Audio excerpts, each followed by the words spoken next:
نحمده ونصلي على رسوله الكريم اما بعد فاعوذ بالله من الشيطان الرجيم بسم الله الرحمن الرحيم رب اشرح لي صدري ويسر لي امري واحلل عقدة من لساني يفقهوا قولي۔ ناظرین، پروگرام اللہ کے خوبصورت نام کے ساتھ آپ کی خدمت میں حاضر ہے۔ آج ہم انشاءاللہ اللہ سبحانہ تعالیٰ کے نام القدیر پر بات کریں گے۔ القدیر کے علاوہ اسی روٹ سے القادر اور المقتدر بھی اللہ سبحانہ تعالیٰ کے نام ہیں۔ القادر کا معنی ہے مکمل قدرت رکھنے والا، القدیر دائمی قدرت رکھنے والا، اور المقتدر اقتدار والا۔ تو اللہ سبحانہ تعالیٰ ایسا قادر ہے، ایسی طاقت رکھتا ہے کہ جو چاہے کر سکتا ہے اور کوئی بھی اس کو عاجز نہیں کر سکتا۔ اول سے آخر تک ہر چیز پر مکمل کنٹرول اسی کا ہے۔ اسی نے کسی کی بھی مدد کے بغیر یہ تمام دنیا پیدا کی اور ان کی تقدیریں بنائیں، ہر چیز کو ایک اندازے کے ساتھ پیدا کیا، جس کو جو چاہے سائز، رنگ، کلر، ہر چیز عطا کی، اور اس معاملے میں کسی اور کا کوئی مشورہ اس کو نہیں ملا اور نہ ہی اسے اس کی کوئی ضرورت تھی۔ تو آئیے دیکھتے ہیں کہ قرآن و سنت کی روشنی میں ہمیں اس نام کے بارے میں کیا تعلیمات ملتی ہیں، کیا رہنمائی ملتی ہے۔ سب سے پہلی چیز تو یہ کہ اللہ سبحانہ وتعالی ہر چیز پر پوری طرح قادر ہے، ہر چیز اس کی ملکیت میں ہے، اس کے کنٹرول میں ہے، اس کے اختیار میں ہے، اور اس میں اس کا کوئی بھی شریک نہیں۔ فرمایا وَلِلَّهِ مُلْكُ السَّمَاوَاتِ وَالْأَرْضِ وَاللَّهُ عَلَى كُلِّ شَيْءٍ قَدِيرٌ۔ آسمانوں اور زمین کا مالک اللہ ہی ہے، اور اللہ ہر چیز پر پوری طرح قادر ہے۔ کوئی چیز ایسی نہیں جو اس کی مرضی کے خلاف دم مار سکتی ہو یا اپنی مرضی کر سکتی ہو۔ پھر اسی طرح ایک اور جگہ پر فرمایا تبارک الذی بیدہ الملک وہو علی کل شیء قدیر۔ بہت بابرکت ہے وہ ذات جس کے ہاتھ میں پوری کائنات کی سلطنت ہے، ملکیت ہے، اور وہ ہر چیز پر پوری قدرت رکھتا ہے۔ وہ اپنی ہر بات کو منوا سکتا ہے، کروا سکتا ہے۔ اللہ تعالیٰ فرماتے ہیں وَإِنَّا عَلَىٰ أَن نُرِيَكَ مَا نَعِدُهُمْ لَقَادِرُونَ، اور جس عذاب کی انہیں ہم دھمکی دے رہے ہیں وہ عذاب آپ کو دکھانے پر ہم پوری طرح قدرت رکھتے ہیں۔ یعنی اگر ہم کسی قوم کو، کسی بستی کو ملیا میٹ کرنا چاہیں تو ہم اس پر پوری قدرت رکھتے ہیں اور کوئی ہمیں اس کو روک نہیں سکتا۔ لیکن یہ اللہ تعالیٰ کی رحمت ہے کہ وہ گناہگاروں کو بھی مہلت دیتا رہتا ہے۔ اور پھر اللہ سبحانہ و تعالیٰ کے علاوہ وقتی طور پر، محدود طور پر بندوں کو یا اور مخلوق کو اللہ تعالیٰ نے اگر کوئی بھی قدرت دے رکھی ہے تو بہت ہی لمیٹڈ ہے، اور اس میں کمی بیشی بھی ہوتی رہتی ہے، اور وہ بہت ناقص بھی ہے۔ بہت دفعہ انسان کے پاس کسی کام کے کرنے کی قدرت ہوتی ہے لیکن وہ اپنی کمزوریوں کے باعث کر نہیں پاتا۔ مثلا انسان کے اندر قدرت ہوتی ہے کہ وہ اپنا غصہ کنٹرول کر سکے، لیکن اپنی کمزوری کی وجہ سے وہ نہیں کر پاتا۔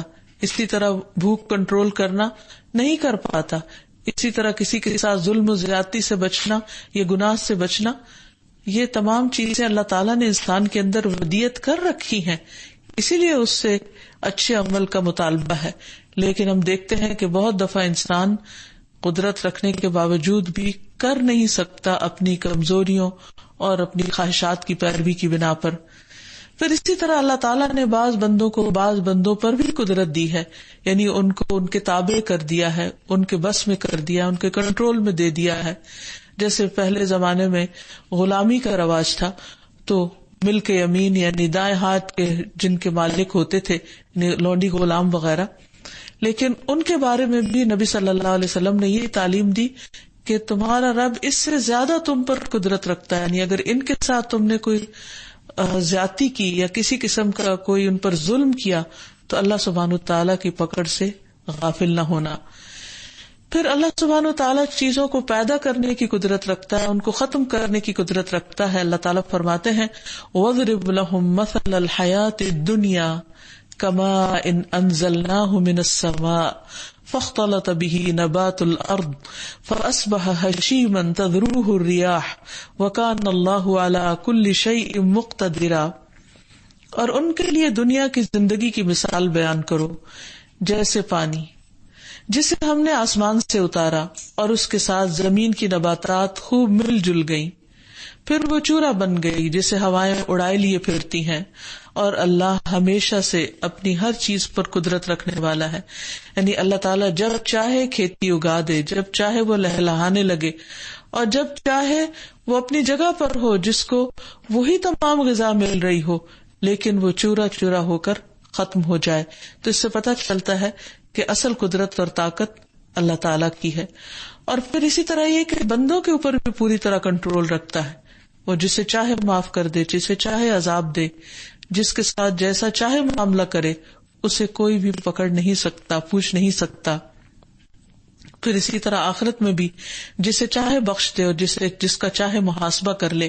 فرمایا للہ ما فی السماوات وما فی الارض وان تبدوا ما فی انفسکم او تخفوه یحاسبکم بہ اللہ فیغفر لمن یشاء ویعذب من یشاء واللہ علی کل شیء قدیر. جو کچھ آسمانوں اور زمین میں ہے سب اللہ ہی کا ہے، اور جو کچھ تمہارے دلوں میں ہے خواہ تم اس سے چھپاؤ یا ظاہر کرو، اللہ تم سے اس کا حساب لے گا. پھر جسے چاہے گا بخش دے گا اور جس سے چاہے گا سزا دے گا، اور وہ ہر چیز پر قدرت رکھنے والا ہے، یعنی حساب لینے پر بھی اور معاف کرنے پر بھی. پھر اسی طرح یہ ہے کہ وہ ہر ایک پر ہر وقت قدرت رکھنے والا ہے، اور اس میں چاہے کوئی پیغمبر ہو اور اللہ کے بڑے بڑے نیک لوگ ہوں، وہ جب چاہے جس کو پکڑ سکتا ہے. مثلا حضرت یونس علیہ السلام کے بارے میں آتا ہے کہ جب وہ اپنی قوم سے ناراض ہو کر سمندر کی طرف چلے گئے اور وہاں انہوں نے ایک کشتی پر بیٹھ کر کہیں اور جانے کا ارادہ کر لیا، تو اللہ سبحانہ وتعالی کے حکم سے انہیں کشتی سے باہر پھینک دیا گیا اور مچھلی نے آ کر ان کو نگل لیا. اس واقعے کی طرف اللہ تعالیٰ اشارہ کرتے ہوئے فرماتے ہیں وَظَنُّونِ إِذْ ذَهَبَ مُغَاضِبًا فَظَنَّ أَن لَّن نَّقْدِرَ عَلَيْهِ فَنَادَىٰ فِي الظُّلُمَاتِ أَن لَّا إِلَٰهَ إِلَّا أَنتَ سُبْحَانَكَ إِنِّي كُنتُ مِنَ الظَّالِمِينَ. اور مچھلی والے یونس کو بھی ہم نے اپنی رحمت میں داخل کیا. جب وہ غصے سے بھرے ہوئے بستی کو چھوڑ کر چلے گئے، انہیں یہ گمان تھا کہ ہم ان پر گرفت نہ کر سکیں گے، یعنی انہوں نے یہ خیال کیا کہ شاید اللہ تعالیٰ ان کو نہ پکڑے. پھر انہوں نے اندھیروں میں پکارا لا الہ الا انت سبحانک، نہیں کوئی الہ مگر تو ہی، تو پاک ہے. انی کنت من الظالمین، بے شک میں ظالموں میں سے ہوں. تو اس سے یہ پتہ چلتا ہے کہ چھوٹا ہو یا بڑا، نیک ہو یا بد، انسان ہو یا غیر انسان، اللہ تعالیٰ سب پر پوری طرح کنٹرول رکھتے ہیں. پھر اسی طرح رزق کے گھٹانے بڑھانے پر بھی وہی قادر ہے. رزق کی کنجیاں بھی اس کے ہاتھ میں ہیں، جس کو چاہے زیادہ دے اور جس کو چاہے کم کر دے. فرمایا وَأَصْبَحَ الَّذِينَ تَمَنَّوْا مَكَانَهُ بِالْأَمْسِ يَقُولُونَ وَيْكَ أَنَّ اللَّهَ يَبْسُطُ الرِّزْقَ لِمَن يَشَاءُ مِنْ عِبَادِهِ وَيَقْدِرُ لَوْلَا أَمَّنَّ اللَّهُ عَلَيْنَا لَخَسَفَ بِنَا وَيْكَأَنَّهُ لَا يُفْلِحُ الْكَافِرُونَ. اب وہی لوگ جو کل تک قارون کے رتبے کی تمنا کر رہے تھے کہنے لگے ہماری حالت پر افسوس، اللہ ہی اپنے بندوں میں سے جس کا رزق چاہتا ہے کشادہ کر دیتا ہے اور جس کا چاہے تنگ کر دیتا ہے. اگر اللہ ہم پر احسان نہ کرتا تو ہمیں بھی دھسا دیتا. افسوس اصل بات یہی ہے کہ کافر لوگ فلاح نہیں پاتے، یعنی جو اللہ تعالیٰ کی بات کا انکار کرتے ہیں پھر وہ کامیاب نہیں ہو سکتے. تو اس سے پتہ یہ چلتا ہے کہ اللہ سبحانہ وتعالیٰ چاہے تو کسی کو قارون جیسا خزانہ دے دے اور چاہے تو اس قارون کو زمین میں دھسا دے. یہ دونوں چیزیں اس کے اپنے اختیار میں ہیں اور وہ ان پر پوری طرح قادر ہے. اسی طرح ایک اور جگہ پر فرمایا فَأَمَّا الْإِنسَانُ إِذَا مَا ابْتَلَاهُ رَبُّهُ فَأَكْرَمَهُ وَنَعَمَهُ فَيَقُولُ رَبِّي أَكْرَمَنِ وَأَمَّا إِذَا مَا ابْتَلَاهُ فَقَدَرَ عَلَيْهِ رِزْقَهُ فَيَقُولُ رَبِّي أَهَانَنِ. مگر انسان کا حال یہ ہے کہ جب اس کا پروردگار اسے آزمائش میں ڈالتا ہے اور اسے عزت اور نعمت دیتا ہے تو کہتا ہے میرے پروردگار نے مجھے عزت بخشی، اور جب اسے آزمائش میں ڈال کر اس کا رزق اس پر تنگ کر دیتا ہے تو کہتا ہے میرے پروردگار نے مجھے ذلیل کر دیا. تو اصل بات یہی ہے کہ کنٹرول تو پھر سارا اللہ سبحانہ وتعالیٰ ہی کے پاس ہے. پھر اسی طرح بندوں کو خیر اور شر پہنچانے کا کنٹرول اللہ کے پاس ہے، وہی اس پر قادر ہے. فرمایا وَإِن يَمْسَسْكَ اللَّهُ بِضُرٍّ فَلَا كَاشِفَ لَهُ إِلَّا هُوَ وَإِن يَمْسَسْكَ بِخَيْرٍ فَهُوَ عَلَى كُلِّ شَيْءٍ قَدِيرٌ. اگر اللہ تجھے کوئی تکلیف پہنچائے تو اس کے سوا اسے کوئی دور کرنے والا نہیں، اور اگر وہ تجھے کوئی بھلائی پہنچائے تو وہ ہر چیز پر پوری طرح قادر ہے، ہر چیز اسی کے کنٹرول میں ہے. یعنی اگر انسان کو کوئی تکلیف پہنچتی ہے یا کوئی خیر پہنچتی ہے تو انسان کو ہمیشہ یاد رکھنا چاہیے کہ خیر اور بھلائی اللہ کی طرف سے، اور تکلیف کے خلاف مدد مانگنا یہ بھی اللہ ہی کی طرف انسان کو رجوع کرنا چاہیے، کیونکہ اسے دور کرنے کی طاقت بھی صرف اللہ ہی کے پاس ہے. پھر اسی طرح اللہ سبحانہ وتعالیٰ کی قدرت ایسی ہے اور اتنی زیادہ ہے کہ زمین اور سارے آسمان وہ اپنی مٹھی میں لے سکتا ہے، یعنی اتنی زیادہ قدرت ہے. فرمایا وَمَا قَدَرُ اللَّهَ حَقَّ قَدْرِهِ وَالْأَرْضُ جَمِيعًا قَبْضَتُهُ يَوْمَ الْقِيَامَةِ وَالسَّمَاوَاتُ مَطْوِيَّاتٌ بِيَمِينِهِ سُبْحَانَهُ وَتَعَالَى عَمَّا يُشْرِكُونَ. اور انہوں نے اللہ کی قدر نہیں کی جو اس کی قدر کا حق ہے، حالانکہ زمین ساری قیامت کے دن اس کی مٹھی میں ہوگی اور آسمان اس کے دائیں ہاتھ میں لپیٹے ہوئے ہوں گے. وہ پاک ہے اور بہت بلند ہے اس سے جو وہ شریک بنا رہے ہیں، یعنی اللہ تعالیٰ کا شریک کسی کو ٹھہرا رہے ہیں. تو اس سے یہ پتہ چلتا ہے کہ اللہ سبحانہ تعالیٰ کی قدرت بے پناہ ہے. یعنی آپ سوچئے کہ آسمانوں کی وسعتوں کا انسان اندازہ نہیں لگا سکتا، انسان کی عقل دنگ رہ جاتی، اس کی نگاہ تھک کر لوٹ آتی ہے، لیکن وہ تصور نہیں کر سکتا کہ سب کچھ کتنا بڑا ہے. لیکن اللہ سبحانہ وتعالیٰ کی قدرت اور طاقت اس سے کہیں بڑی ہے کہ وہ یہ سب چیزیں اس کے نزدیک بہت ہی معمولی ہیں، اور انہی کے بارے میں فرمایا کہ تو قیامت کے دن بھی اس کی مٹھی میں ہوں گی. پھر اسی طرح اللہ تعالیٰ نے جب سے انسان کو پیدا کیا، جو بھی مخلوقات بنائی ان کو پھیلاتا چلا جا رہا ہے. انسان زمین پر آدم اور حوا کی اولاد کس طرح دنیا کے کونے کونے میں پھیل گئے ہیں، اور پھر ایک جنریشن کے بعد ایک جنریشن آ رہی ہے. اسی طرح اللہ تعالیٰ نے بے پناہ ستارے سیارے بنائے، بہت سی گیلیکسیز، اور پھر ان کے اندر بھی وسعت پیدا ہو رہی ہے، نئی نئی گیلیکسیز جنم لے رہی ہیں. لیکن یہ جتنا بھی پھیلاؤ ہے اس کے اذن سے، اور جب چاہے واپس ان کو کنٹرول کر لے. اس کے بارے میں فرمایا وَمِنْ آيَاتِهِ خَلْقُ السَّمَاوَاتِ وَالْأَرْضِ وَمَا بَثَّ فِيهِمَا مِنْ دَابَّةٍ وَهُوَ عَلَى جَمْعِهِمْ إِذَا يَشَاءُ قَدِيرٌ. اور اسی کی نشانیوں میں سے آسمان اور زمین کی پیدائش ہے، اور جو اس نے ان دونوں میں کوئی بھی جاندار پھیلا دیے ہیں وہ ان کو اکٹھا کرنے پر جب چاہے پوری طرح قادر ہے. یعنی ابھی تو اس نے پھیلا رکھے اور جس دن چاہے ان سب کو واپس سمیٹ لے، اس کے لیے یہ کچھ بھی مشکل نہیں. پھر اسی طرح اللہ سبحانہ تعالیٰ قوموں کو بدلنے پر بھی پوری طرح قادر ہے. آج ایک قوم ترقی کر جاتی ہے اور دوسری دنیا کو کنٹرول کرنے لگتی ہے، اور کل اللہ تعالیٰ غیر محسوس طریقے سے وہ تبدیلی کر ڈالتے ہیں اور کوئی اور سویلائزیشن یا تہذیب زیادہ نمایاں ہو کر ابھر کر سامنے آ جاتی ہے اور پہلی ملیا میٹ ہو کر رہ جاتی ہے. اور ہر کچھ عرصے کے بعد دنیا ایک نئی تبدیلی دیکھتی ہے. یہ سب تبدیلیاں کون کر رہا ہے؟ اس کا مالک اور اس پر قادر بھی دراصل اللہ تعالی ہے. فرمایا فلا اقسم برب المشارق والمغارب انا لقادرون على ان نبدل خيرا منهم وما نحن بمسبوقين.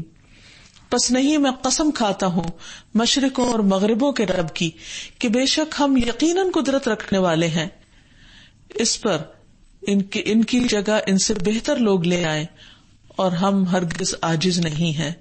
یعنی ہمیں کوئی اس سے روک نہیں سکتا کہ ایک قوم کو ہٹا کر اس سے بہتر کوئی اور قوم لے آئے.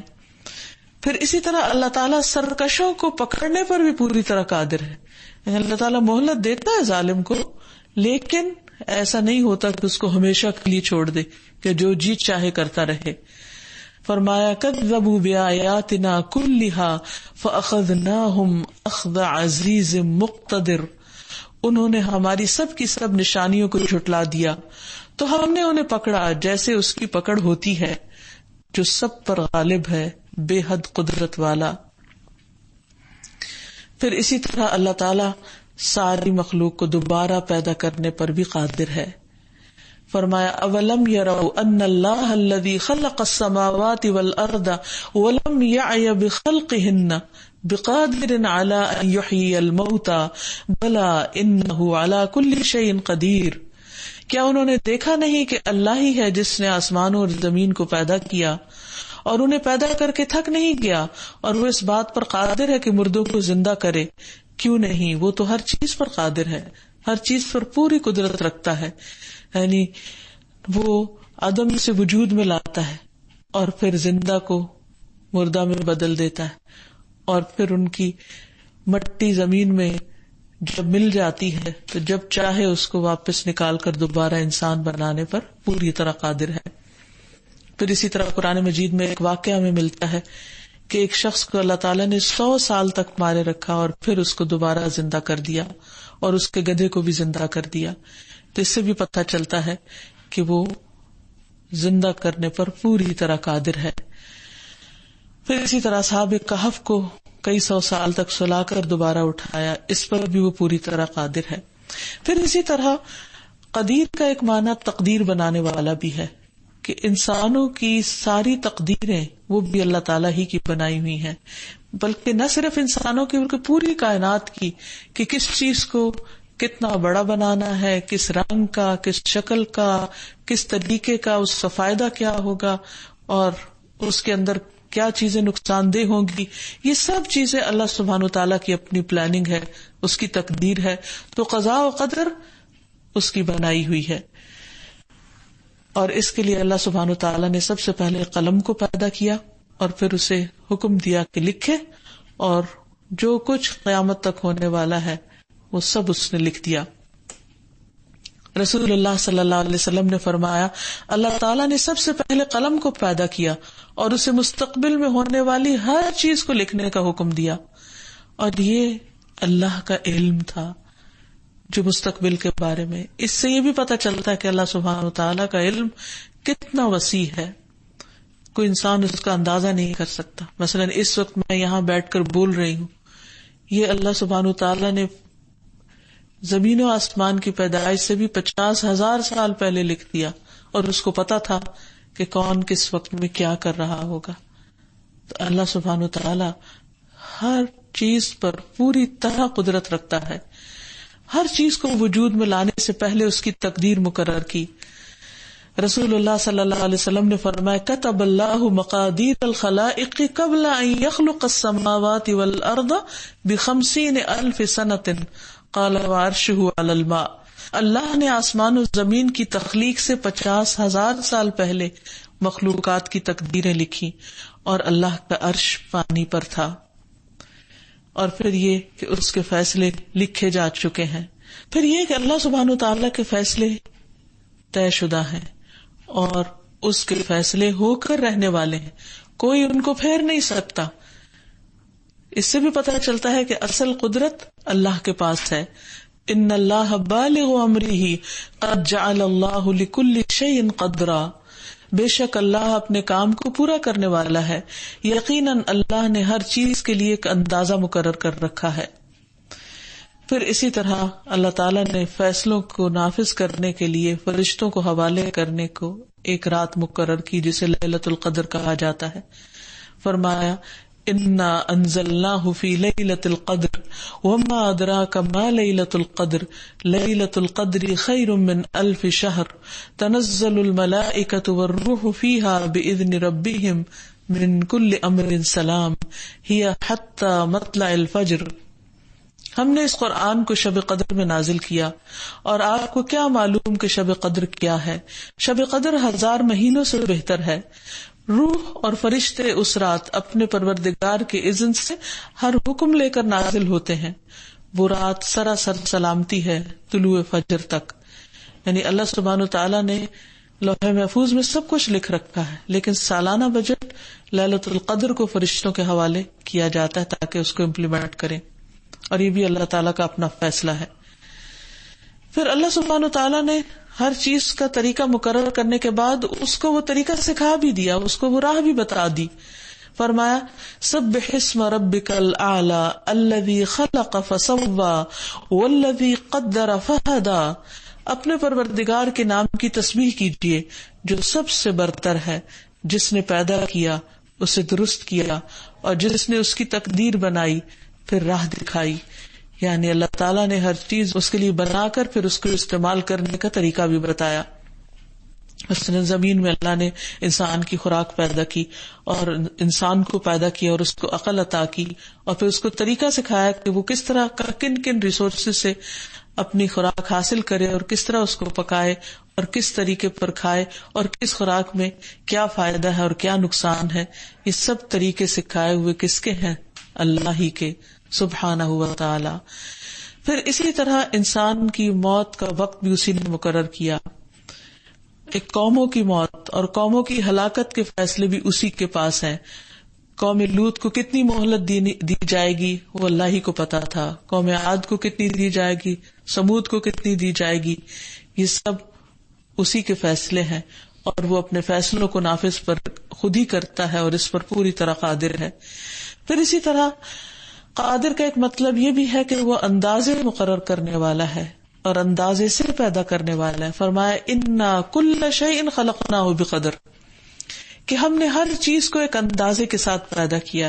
مثلا یہ کہ بکریاں کتنی پیدا ہونی چاہیے، یا اونٹ کتنے پیدا ہونے چاہیے، یا سانپ کتنے زمین میں ہونے چاہیے، یہ سب اس کا اپنا اندازہ ہے، اور اس کے مطابق اور کائنات میں ایک بیلنس اس نے قائم کیا کہ ایسا نہیں کہ ایک چیز بہت زیادہ پیدا ہو جائے اور دوسری چیز بالکل ختم ہو کر رہ جائے، اور اس کو نیچرلی وہ خود اس بیلنس کو مینٹین بھی کرتا ہے۔ یعنی یہ نہیں کہ انسان اپنے طریقے پر چیزوں کے اندر اگرچہ بہت سی کمی بیشی کرنے کی کوشش بھی کرتے ہیں، لیکن اللہ تعالیٰ کا جو ایک نظام ہے وہ اپنے احسن طریقے پر چلتا ہی رہتا ہے۔ پھر اسی طرح اللہ تعالیٰ کے اندازے بہت ہی بہترین ہیں۔ فرمایا الم نخلقکم من ماء مہین فجعلناہ فی قرار مکین الی قدر معلوم فقدرنا فنعم القادرون، کیا ہم نے تمہیں حقیر پانی سے نہیں پیدا کیا، پھر اسے ایک محفوظ جگہ میں ٹھہرائے رکھا ایک معین وقت تک، پھر ہم نے اندازہ مقرر کیا تو ہم کیا ہی اچھا اندازہ کرنے والے ہیں۔ یعنی یہ اللہ نے لکھا کہ ایک بچے کو ماں کے پیٹ میں کتنا عرصہ رہنا ہے، اور اسی طرح آپ دیکھیں کہ مختلف جانوروں کے انڈا دینے اور پھر ان سے بچے نکلنے کی جو ان کے دن ہیں وہ بھی اللہ تعالیٰ کے طے کرتا ہے۔ کچھ انڈوں سے بچے 2 دن میں نکل آتے ہیں، تو کوئی 7 دن میں، تو کوئی 14 دن میں، اور کوئی 21 دن میں۔ یہ سب فیصلے اللہ سبحانہ وتعالیٰ کے ہیں، یہ سب اندازے اسی نے مقرر کیے، اور وہ بہترین طریقے پر مقرر کرنے والا ہے۔ پھر اسی طرح انسان کی تخلیق کن کن مرحلوں میں ہوگی، کتنے اتوار سے انسان گزرے گا، کتنے مہینے بعد پیدا ہوگا، اور اس میں بھی کس دن اور کس گھنٹے پر وہ پیدا ہوگا۔ کسی ڈاکٹر سے اگر پوچھیں کہ وہ ایگزیکٹ وقت بتا سکے تو وہ نہیں بتا سکتا، کیونکہ یہ اللہ سبحانہ وتعالیٰ ہی کا اندازہ ہے۔ سورج کا اندازہ بھی اسی نے مقرر کیا۔ فرمایا والشمس تجری لمستقر لها ذلك تقدیر العزیز العلیم، اور سورج اپنے ایک ٹھکانے کے لیے چل رہا ہے، یہ اس سب پر غالب سب کچھ جانے والے کا اندازہ ہے۔ اور سورج اپنے ایک ٹھکانے کے لیے چل رہا ہے، یہ اس سب پر غالب سب کچھ جاننے والے کا اندازہ ہے کہ سورج کو کس راستے سے گزرنا ہے اور کب تک اپنا یہ کام کرتے رہنا ہے اور کب اس کو ختم ہو جانا ہے۔ پھر دن اور رات کا اندازہ بھی وہی کرتا ہے۔ فرمایا واللہ یقدر اللیل والنہار، رات اور دن کا اندازہ اللہ رکھتا ہے کہ کس موسم میں رات کتنی لمبی ہوگی اور دن کتنا چھوٹا ہوگا، اور کب دن لمبے ہوں گے اور رات چھوٹی ہوگی، یہ بھی اس کا طے کردہ ہے، اور اس میں انسان اپنی مرضی سے کوئی تبدیلی نہیں کر سکتا۔ پھر اسی طرح آسمان سے جو بارش برستی ہے اس کا اندازہ بھی اللہ ہی کے پاس ہے۔ پھر اسی طرح آسمان سے جو بارش برستی ہے اس کا اندازہ بھی اللہ تعالیٰ ہی کرتا ہے، اندازے سے وہی پانی برساتا ہے۔ وَالَّذِي نَزَّلَ مِنَ السَّمَاءِ مَاءً بِقَدَرٍ فَأَنشَرْنَا بِهِ بَلْدَةً مَيْتًا كَذَلِكَ تُخْرَجُونَ، اور وہ جس نے آسمان سے ایک اندازے کے ساتھ پانی اتارا، پھر ہم نے اس کے ساتھ ایک مردہ شہر کو زندہ کر دیا، یہ اسی طرح تم نکالے جاؤ گے، یعنی اسی طرح تم بھی دوبارہ پیدا کیے جاؤ گے۔ پھر یہ کہ بارش بھی اللہ سبحانہ وتعالیٰ کے مقرر کردہ اندازے کے مطابق اترتی ہے، اور اسی کے مطابق پانی واپس بادلوں کی طرف چلا جاتا ہے۔ ہر روز کتنے سمندروں سے کتنا پانی اوپر جائے گا اور کتنا برسے گا اور واپس کس طرح دوبارہ سمندروں میں چلا جائے گا، یہ واٹر سائیکل جو ہے اس کا پورا سسٹم اللہ سبحانہ وتعالیٰ ہی کا بنایا ہوا ہے، انسان اپنی مرضی سے اس میں کوئی کمی بیشی نہیں کر سکتا۔ اللہ تعالیٰ فرماتے ہیں وَأَنزَلْنَا مِنَ السَّمَاءِ مَاءً بِقَدَرٍ فَأَسْكَنَّاهُ فِي الْأَرْضِ وَإِنَّا عَلَى ذَهَابٍ بِهِ لَقَادِرُونَ، اور ہم نے آسمان سے ایک اندازے کے ساتھ کچھ پانی اتارا، پھر اسے زمین میں ٹھہرایا، یقیناً ہم اسے کسی بھی طرح لے جانے پر ضرور قادر ہیں۔ اسی طرح جب برف اترتی ہے تو آپ دیکھیں کہ جب سنو گرتی ہے تو ایک وقت کے بعد رک جاتی ہے، اگر وہ رکے نہیں اور گرتی رہے تو بستیوں کی بستیاں برف کے اندر دب جائیں، لیکن اللہ سبحانہ وتعالیٰ ایک اندازے کے مطابق ہی اتارتے ہیں۔ پھر ایک یومیہ اندازہ ہوتا ہے، پھر ایک سالانہ اندازہ ہوتا ہے کہ کس سال کتنی بارش کہاں پر برسے گی اور کہاں نہیں برسے گی، یہ سب اسی کا طے شدہ نظام ہے۔ پھر اسی طرح اللہ سبحانہ وتعالی موت کا وقت مقرر کرنے والا ہے، فرمایا نحن قدرنا بینکم الموت وما نحن بمسبوقین علی ان نبدل امثالکم وننشئکم فیما لا تعلمون، ہم نے ہی تمہارے درمیان موت کا وقت مقرر کیا ہے اور ہم ہرگز عاجز نہیں ہیں اس بات سے کہ تمہاری جگہ تمہارے جیسے اور لوگ لے آئیں اور نئے سرے سے تمہیں ایسی صورت میں پیدا کر دیں جو تم جانتے نہیں، یعنی تمہاری شکلیں بدل کے کچھ اور بنا دے تمہیں، یہ تم اس کو روک نہیں سکتے، تم کچھ بھی نہیں کر سکتے۔ جیسے کچھ قوموں کی شکلیں اللہ تعالیٰ نے بگاڑ دی تھی اور ان کو بندر اور خنزیر بنا دیا تھا۔ پھر اسی طرح رسول اللہ صلی اللہ علیہ وسلم نے فرمایا جب تم میں سے کسی کی موت کسی زمین پر مقرر ہوتی ہے تو اسے وہاں جانے کی ضرورت پیش آ جاتی ہے۔ جب اپنے انتہا کے مقام تک انسان پہنچ جاتا ہے تو اللہ تعالیٰ اس کی روح قبض کر لیتے ہیں۔ تو یہ بھی اللہ تعالیٰ کا اندازہ ہے اور صرف اسی کے علم میں ہے کہ کس کو کب کہاں کس زمین پر فوت ہونا ہے۔ پھر اسی طرح اللہ سبحانہ وتعالیٰ کے اس نام کو پہچاننے کے بعد انسان کے اندر اس کے اثرات نظر آنے چاہیے۔ تو اب جبکہ ہم نے اللہ سبحانہ وتعالیٰ کے ان ناموں کو سمجھ لیا کہ وہ القادر ہے، القدیر ہے، المقتدر ہے، تو پھر اس کے اثرات ہماری زندگی پر کیا ہونے چاہیے، آئیں اس کے بارے میں تھوڑا سا دیکھتے ہیں۔ سب سے پہلی بات تو یہ کہ انسان اللہ کی قدر پہچاننے والا ہو۔ اللہ تعالیٰ کا شکوہ ہے وما قدر اللہ حق قدرہ، انہوں نے اللہ کی قدر نہیں پہچانی جیسے پہچاننے کا حق ہے۔ تو ہمیں اللہ تعالیٰ کی عظمت کو محسوس کرنا چاہیے، اس کی قدرت کو جان کر اس کی قوت اور اس کی طاقت کا اندازہ لگائیں اور اس کے آگے جھک جائیں۔ پھر اسی طرح اللہ سبحانہ تعالیٰ کی آیات پر غور و فکر کرنا چاہیے، مختلف چیزوں کے اندر جو تبدیلیاں آتی رہتی ہیں ان پر غور کرنا چاہیے اور ان سے سبق لینا چاہیے۔ پھر اسی طرح یہ کہ انسان اللہ تعالیٰ کے فیصلوں پر راضی رہے، کیونکہ اللہ تعالیٰ نے جو بھی کسی کی تقدیر بنائی ہے وہ بہت عدل اور انصاف کے ساتھ، اس کے کسی فیصلے میں کوئی ظلم نہیں، اور اللہ تعالیٰ کسی پر ظلم کرتا بھی نہیں۔ ابو سعید خدری سے روایت ہے، رسول اللہ صلی اللہ علیہ وسلم نے فرمایا، اے ابو سعید، جو اللہ کے رب ہونے، اسلام کے دین ہونے اور محمد صلی اللہ علیہ وسلم کے نبی ہونے پر راضی ہو گیا، اس کے لیے جنت واجب ہو گئی۔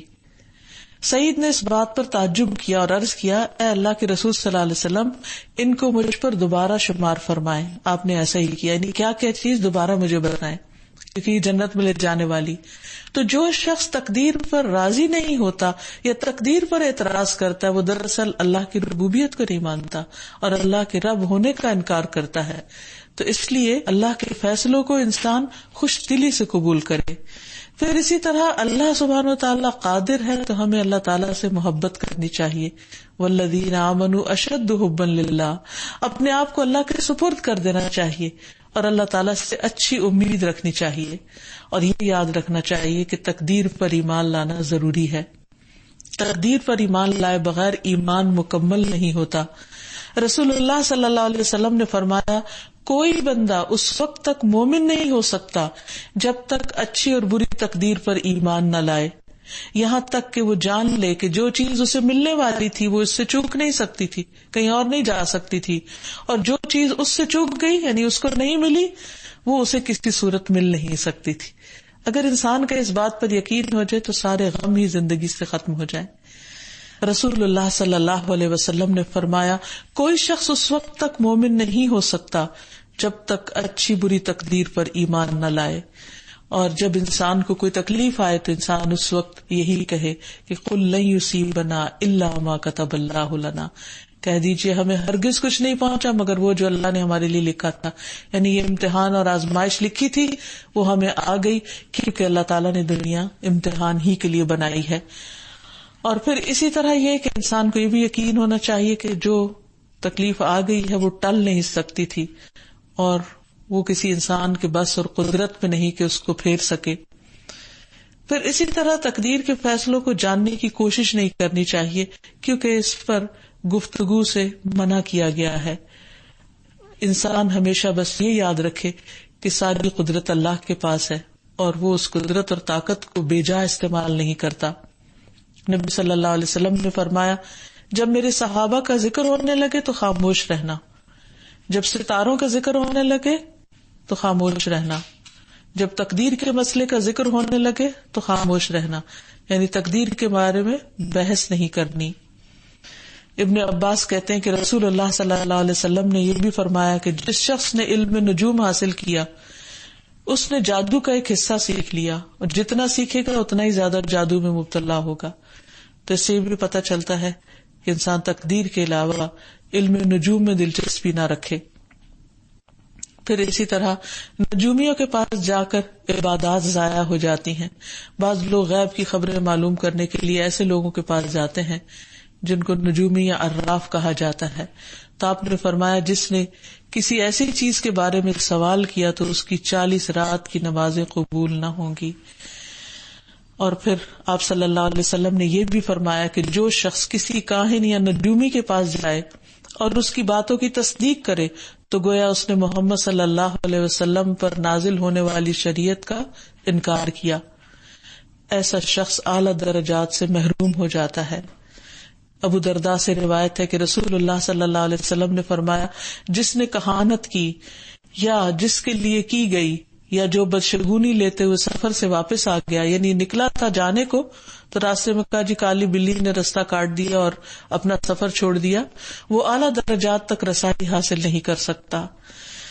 پھر ایک اور چیز یہ کہ انسان لیلۃ القدر کو پانے کی کوشش کرے اور اس میں قیام بھی کرے اور آخری عشرے میں اس کا اہتمام کرے، اس کی تیاری بھی کرے۔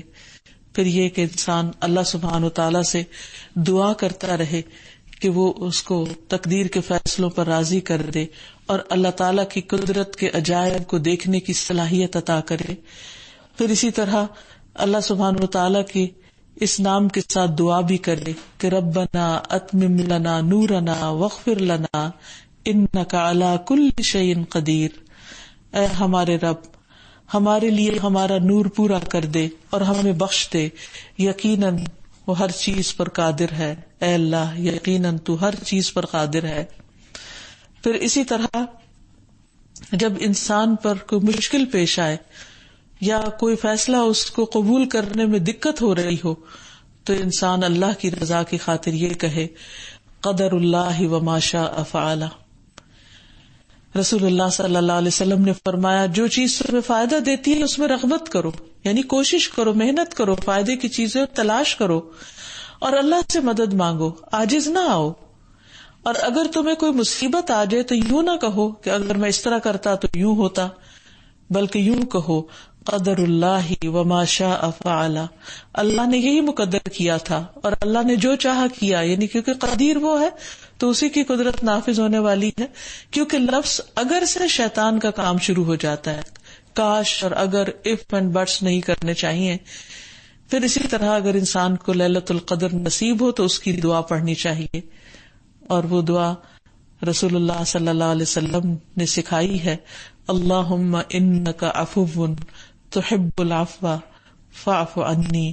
اے اللہ تو خوب معاف کرنے والا ہے، معاف کرنے کو پسند کرتا ہے، لہذا مجھے معاف کر دے. اسی طرح انسان اللہ سبحانہ تعالیٰ کی بڑائی کا احساس دل میں رکھتے ہوئے نماز کے اندر ہر سٹیپ پر اللہ کی بڑائی بیان کرتا ہے، اللہ اکبر کہہ کر کہ اللہ سب سے بڑا ہے. پھر اسی طرح جب رکوع میں جاتا ہے تو بھی اللہ کی عظمت بیان کرتا ہے، جب سجدے میں جاتا ہے تو اللہ سبحانہ تعالیٰ کی بلندی بیان کرتا ہے اور سبحان ربی الاعلیٰ کہتا ہے.